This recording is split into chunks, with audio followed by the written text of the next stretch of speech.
Shalom from Jerusalem. This is TV7's daily update, and with that, I would like to highlight that today we will focus on the situation in Gaza, the situation briefly in Syria, the broader strategic landscape of the Middle East, Europe. The United States just published a strategic document for November of 2025, the previous year, of course, and its outlook, strategic outlook looking forward. To discuss all of that and more, we are joined by our League of Experts, to include TV7's editor-at-large, Mr. Amir Oren.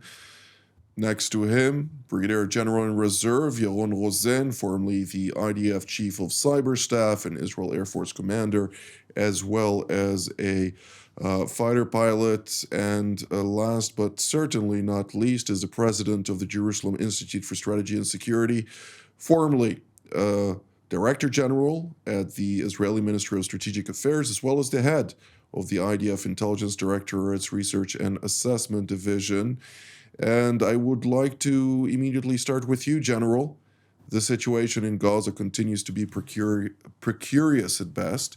What can you tell us about the current situation? There was a delegation that traveled from Israel to Egypt yesterday to try and pressure the guarantors of the presidential, or rather President Trump's 20-point plan vis-a-vis the Gaza Strip. But nonetheless, we still have one hostage that is there, and we are waiting for his speedy return. Well, yes, the first stage of the implementation of the plan is still waiting to be finished, and we are waiting for the body of the last hostage that is being held in Gaza. But we all understand that either we find a solution to that problem or not, we shall have to seriously consider moving into the next stage, the second phase. And the problem with that is that the issue of disarming Hamas becomes more imminent. And we are worried that Hamas still refuses to accept the idea that they have to lay down their arms. And since they don't want to do that, and not only that they don't want to do that, they actually use the time in order to strengthen their position, to rearm, and they gain a lot of strength from the fact that Yasser Abu Shabab, the leader of the clan that cooperated with Israel, was assassinated. Probably some internal feud inside his clan, but doesn't matter. They take full responsibility for the outcome, not for the carrying out the operation, but for the outcome of that, which means that their opponents in the Gaza Strip get weaker, and they zero-sum game get stronger. And this definitely doesn't encourage them to lay down their arms. So we are getting closer and closer to the point where we'll have to decide which way we are going, whether we are going to try to remove Hamas from power by force, by Israel, there's nobody else is going to do that, or whether we are going to live with the current situation where Gaza Strip is divided between Hamas and Israel, and we should start in the second phase, the reconstruction of the side of the part of Gaza that is under Israeli control. I don't think the government is very fond of this option, but the Americans definitely don't want to see the ceasefire coming to an end. So we are expecting some confrontation between Israel and the Americans on this issue. I guess this is going to be one of the main issues that are going to be discussed once Netanyahu visits the White House later this month. And we are all waiting to see what are going to be the results of this visit. Well, thank you, General Kuper-Vasil. President Trump has, on a number of occasions, stated that this 20-point plan is not necessarily about the Palestinians, nor is it about Hamas. It's a lot more than that. It's a broader Middle East with very ambitious aspirations for him. And in the event that Hamas does not disarm, particularly not willfully, how does that reflect on both Qatar and Turkey, who guaranteed to President Trump that they could get the job done? General Rosen? Well, as you mentioned, we're in this phase that so much is going on because after so many battles on so many fronts that Israel and the U.S. as well eventually had to fight with the Iranian ecosystem that they built in the Middle East. Now you have to somehow start building anchors of civilization and stability. And the question is, where do you start? Because you have to somehow start and create this momentum of positive outcomes that somehow will create stability at the end game. And the question is, what does the United States and Israel, what do we bet on moving forward? And Gaza is a very hard nut to crack, so to speak, because there's so many risks and very little outcomes that can really come into fruit in the near term. So the question is, what are the other things that we can do in order to create this positive momentum in the region? And the answer to that goes from the U.S. through Riyadh, I think, because the Turkish and Qatarian axis is not something that we want. We just the Muslim Brotherhood, declared again a terror organization, and this means something for Israel and for the region.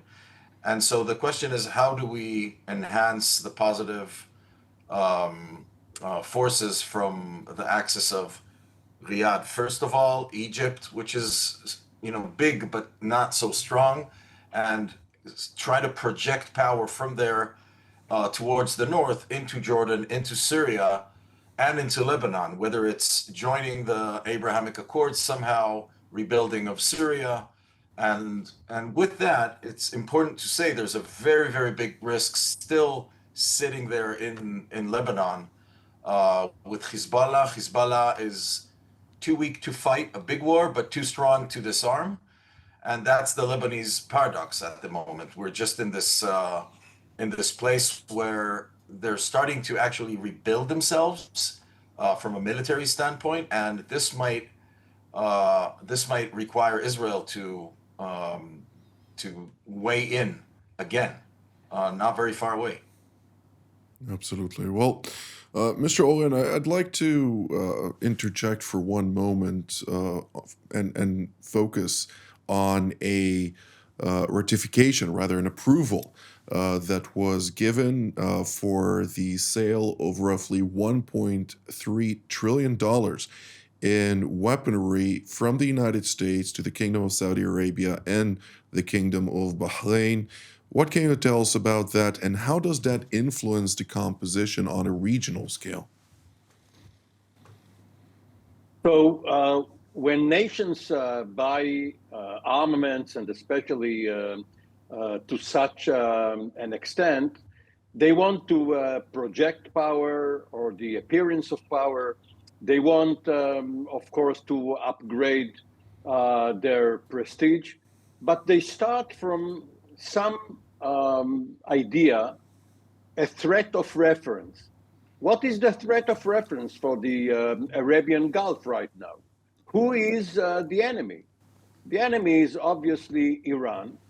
And by purchasing so much of an arsenal, they are telling the Iranians that they, Saudi Arabia, Bahrain, who knows who else, the UAE, is already in the process of upgrading the defense, that they will not be deterred, and that should Iran attack, they will respond. Of course, it takes several years to do that. You have to absorb it. You have to produce the weapons in the United States. Then you have to train the locals, not only in using the equipment, but also in maintaining them. This is usually the weak link in the chain. But nevertheless, down the years, they will be stronger, all of these countries. At the same time, of course, they want to expand their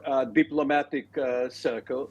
And President Trump at least sounds very optimistic that he can persuade the Persians to join in the Abraham Accords, or have a path to peace.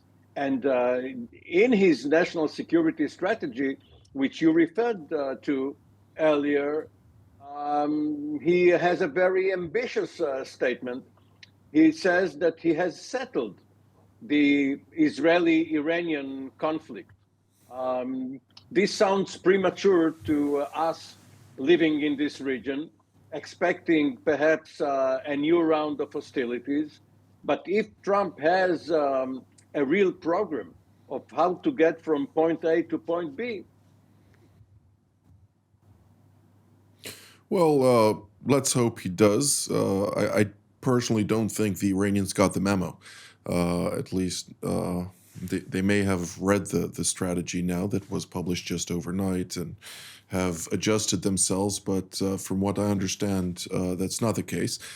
And in that line, General Cooper-Wasser, of course, Mr. Oren is speaking about the threat reference and the enlarging of the militaries, be they the Saudis or the Bahrainis or others, including the Egyptians, who also made some very significant acquisitions and have really managed to modernize their military, considering also the fact that Egypt is surrounded by many challenges and conflicts, going from Libya to the situation in Sudan or even Ethiopia, where they have a very fundamental challenge with the whole situation vis-a-vis the Renaissance Dam in Ethiopia, that they are very deeply concerned about the implications to their own river Nile and how it's going to basically empty that river. But nonetheless, we are talking here about growing militaries.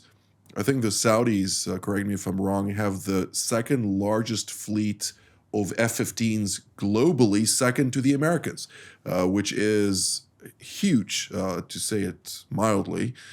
And at the same time, Israel needs to take into account its QME, its qualitative military edge. It needs to take into account the various challenges and opportunities that it currently sees throughout the region. And the Iranians, as insinuated in my previous remark, are not going to roll over and allow their defeats on the tactical level translate into a strategic victory. Rather, they're going to push for some type of strategic gain, first and foremost, against Israel.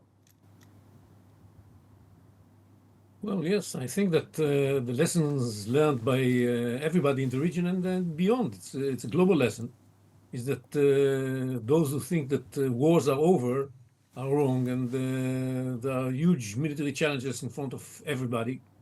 And that's why everybody invests so much in building their military capabilities. It's a very good opportunity for our military industries, but it's also a burden because we have to build our own military first and foremost. And we just have this night concluded an agreement between the Ministry of Finance and the Ministry of Defense about the size of the Israeli military budgets, which is going to be 112 billion shekels, a huge amount of money, something like close to $40 billion. And it's a reflection of the kind of challenges Israel faces. And with all due respect to the claim of President Trump that he has managed to bring about an end to the conflict between Israel and Iran, I think this is too optimistic. He managed to do that for the time being. But the Iranians have not given up. They are still building their capabilities. They are trying to regroup their proxies around the Middle East, and they invest in building their missile capabilities. And if they find an opportunity to move forward on the nuclear realm as well, they wouldn't be shy about that. Problem is that right now they're so weak, and when it comes to air defense, that they realize that if they try to do that, Israel and maybe even the United States may take the initiative again and strike against their facilities. And this may look even worse than it looked at the first time. So we are all aware of the need to build capabilities. And from an American point of view, it's an opportunity. They want to believe that it is contributing also to stability. In certain ways, you can make the case that it is helping stability. but I definitely see it as an opportunity to gain a lot of investment in the American products that they are, as President Trump repeatedly says, they are leading the world in producing the best weapons. So if somebody has a lot of money like the Gulf states and Saudi Arabia, and for them, if they have the capability to purchase the state-of-the-art weaponry, why not? And for the Americans, it's an opportunity too, as I said. So this is a big challenge for Israel, because in the end of the day, these are not strong, stable democracies with a history of reliability on the regime. And we have to be cautious. We know what happened in Iran. And although this is not in the cards for any time soon in any other country, but we have to be cautious. And it happened also in Syria, and it happened also in Afghanistan. We saw how many weapons fell in the hands of the new regime, the Taliban regime in Afghanistan. So it's a dangerous situation. Yes, the Americans are committed to the QME, the qualitative military edge. But how you guarantee the qualitative military edge when quantity also has a meaning? It's not only quality. We might have better weapons, we might have better technology in those weapons in the same F-35, but eventually they can't give them a plane that doesn't perform well. And it's the quantities that you mentioned of F-15s and other weapons are worrying, and especially when you look at Egypt, knowing what, yes, they worry about the Renaissance Dam, but their might is primarily directed towards Sinai and Israel. So for the time being, as long as they consider peace as their strategic choice, it's fine. But what can happen next? We don't know, and we have good reasons to worry, and we have to invest a lot in our military capabilities. Absolutely. Well, of course, the United States is in a deficit, or has been thus far in a deficit of roughly $38 trillion. I mean, that is a staggering sum of money that has, of course, also very high rent on that. So they need to figure out a way to get out of it. If all the pledges that Trump managed to accumulate of, he claims, roughly $21 trillion, that would be a good start to rehabilitate the American economy. But unfortunately, those type of situations, which is economic negligence, if I may call it that, over the discourse or the course of consecutive administrations, not just one administration. This ultimately has brought about a very worrisome situation, to say it mildly, and this also triggers many countries to engage in strategic autonomy and hedge their bets, and that is something that comes at the expense of Western civilization, since the United States is regarded still as the leader of Western civilization. Now, during the foreign ministerial generals in of NATO, the North Atlantic Treaty Alliance, earlier this week, the Secretary General Mark Rutte made a statement in which he highlighted that Russia continues, of course, to test Europe's deterrence and the alliance's deterrence, but he emphasizes that the Russians are working very closely with China, North Korea, and the Islamic Republic of Iran to attempt to disrupt the Western societies and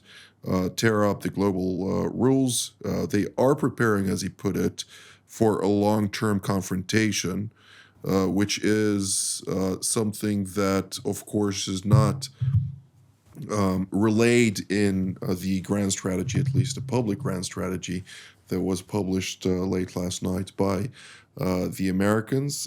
But nonetheless, they do view this with alarm. They do understand the Iranian threat. And we do see Germany, for instance, integrating just this week Israel's Arrow system as a defensive tool against Iranian ballistic missiles, as well as Russian ballistic missiles, since that is Europe's threat reference.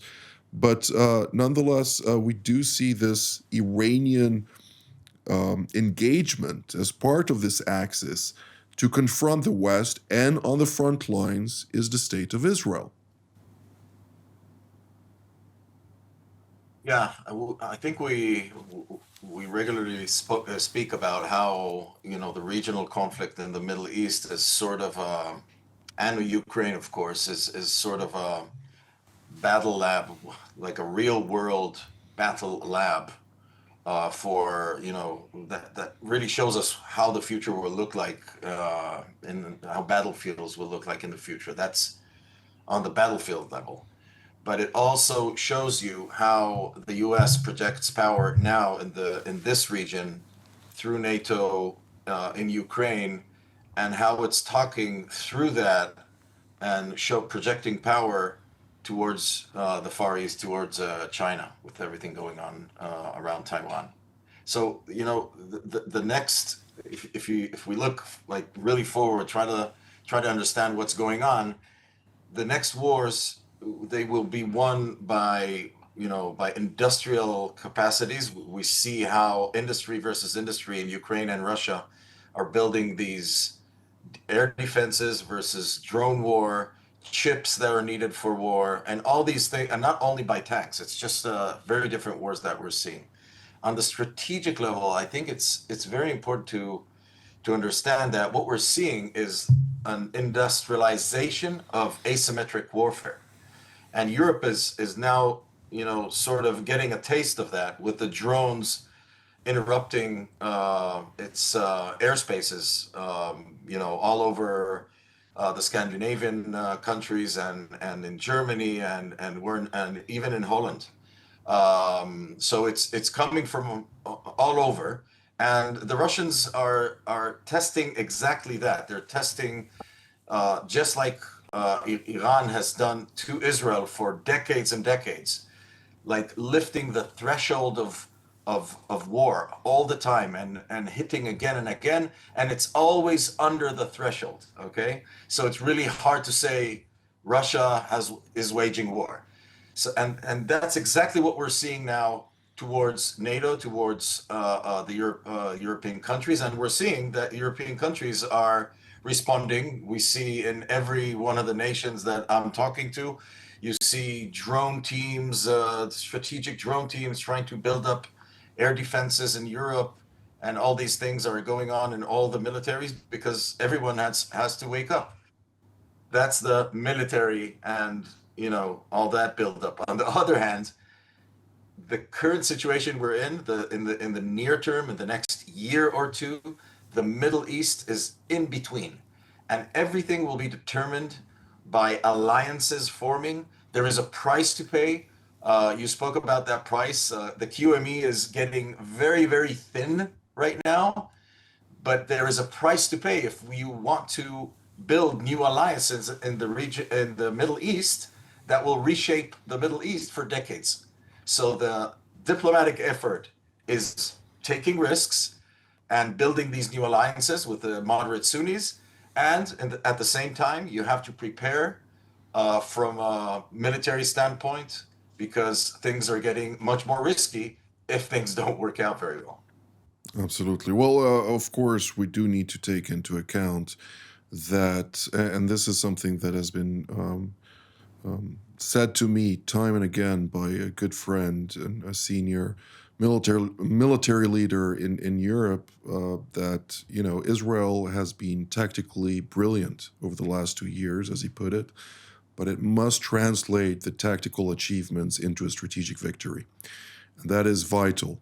Now, one of the things that was quite apparent, and that unfortunately is where we have to close with a sentence of each of you, is that some countries have exploited Israel's tactical achievements into their own strategic victories. One of those is, of course, Turkey and Qatar vis-a-vis the situation in Syria. And according to America, despite being very aggressive in their attempt to allow Damascus to prevail, the strategic document that was published last night stated the following: Syria remains a potential problem, but with American, Arab, Israeli, and Turkish support, may stabilize and reassume its rightful place as an integral positive player in the region. With that being said, we do see the Russians working very hard to reintegrate into Syria and to reach an agreement with Damascus, as well as the Chinese reaching an agreement with Damascus and reopening their embassy this month, and even talks with the Iranians, believe it or not, are being currently taking place via Turkish mediation. So there's a lot of that taking place. Now, if I may ask our three experts to limit it to one sentence only, since we don't have time left, go ahead. So let me start the last round.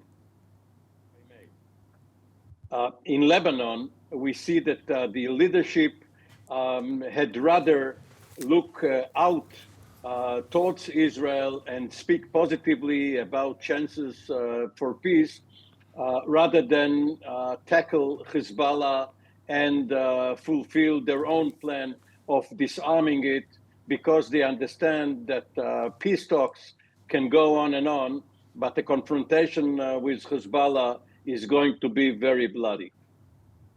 General Kuperwasser? Well, I think that in this view of the Middle East from Washington, what we have proven and should be remembered is how important asset we are in taking care of business in the Middle East. And we are indispensable in the Syrian context, in the Lebanese context, in Gaza, and in Iran. And this is something that we have to know how to translate into having some impact on the way the Americans run this business. Gerald Rosen, a shorter sentence, if you may. We started this war in Gaza, but we will finish this war in Riyadh, Cairo, and Washington. With peace, hopefully. And with that, I would like to immediately thank General Kuperwasser, General Rosen, and Mr. Oren for all of your valuable insights. I'd like to thank all of you at home as well, and wish you a Shabbat Shalom from here in Jerusalem.